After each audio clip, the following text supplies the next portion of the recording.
મિત્રો આપણે અહીં જોઈ શકીએ છીએ કે જે નાઇટ્રોજનની આપણે જે કહીએ છીએ કે મૂળની અંદર જે સોયાબીનની અંદર જે એની ગાંઠો છે જેનાથી નાઇટ્રોજન બને છે, બરાબર. રાઇઝોબિયમ નામના જે બેક્ટેરિયા ખરા એ આમાં છે, એનાથી જે ગાંઠો બને છે, જે નાઇટ્રોજન એમાંથી જે મળે છે આપણને, તો આપણે જોઈએ તો એક લાઇનમાં જોઈએ ને તો લગભગ 16 થી 25ની આજુબાજુની ગાંઠો છે. અને ટોટલ જે એના મૂળ છે ને એને ગણવા જઈએ ને તો લગભગ એ બધા મૂળો ગણીએ તો 16 થી 17 મૂળ છે.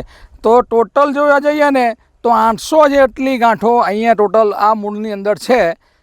તો વિચાર કરીએ આપણે કે ટેરાટેક ટેકનોલોજીનો ઉપયોગ કર્યો એનાથી જે કંઈક નાઇટ્રોજનનું ડેવલપમેન્ટ થયું એનું મેઇન કારણ શું છે કે ટેરાટેક ટેકનોલોજીનો ઉપયોગ કરી જમીનની અંદરથી જે જીવાણુ ખરા એનો એટલો વિકાસ થયો, રાઇઝોબિયમ નામના બેક્ટેરિયા જે છે એનો એટલો વિકાસ થયો અને આપણને જમીનમાંથી જ આટલો નાઇટ્રોજન પણ મળે છે. એના કારણે છોડની પણ આટલી વૃદ્ધિ થઈ છે. તો એના કારણે આપણો ખાતરનું પણ શું થશે કે માપ જે છે આપણે જે ખાતરનો ઉપયોગ કરીએ છીએ એમાં ઘટાડો થશે.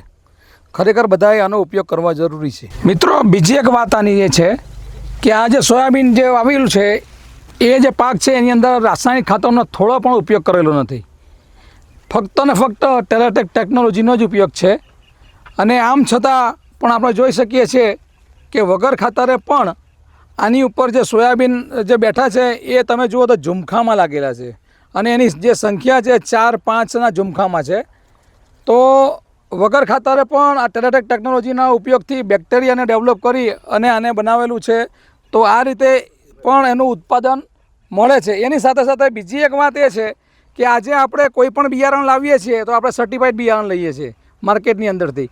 જ્યારે આ જે સોયાબીનનું બિયારણ છે એ જે જૂનું 2 વર્ષનું જૂનું બિયારણ હતું અને એ જ બિયારણનો ઉપયોગ કરેલો છે અને એનાથી જ આ જે છોડ છે એ તૈયાર કરેલો છે. તો ખરેખર ટેરાટેક ટેકનોલોજીનો દરેક ખેડૂતોએ ઉપયોગ કરવો જરૂરી છે. એનાથી આપણું ખાતરના જે પૈસા છે એમાં પણ બચાવ થશે એ વાત નક્કી છે.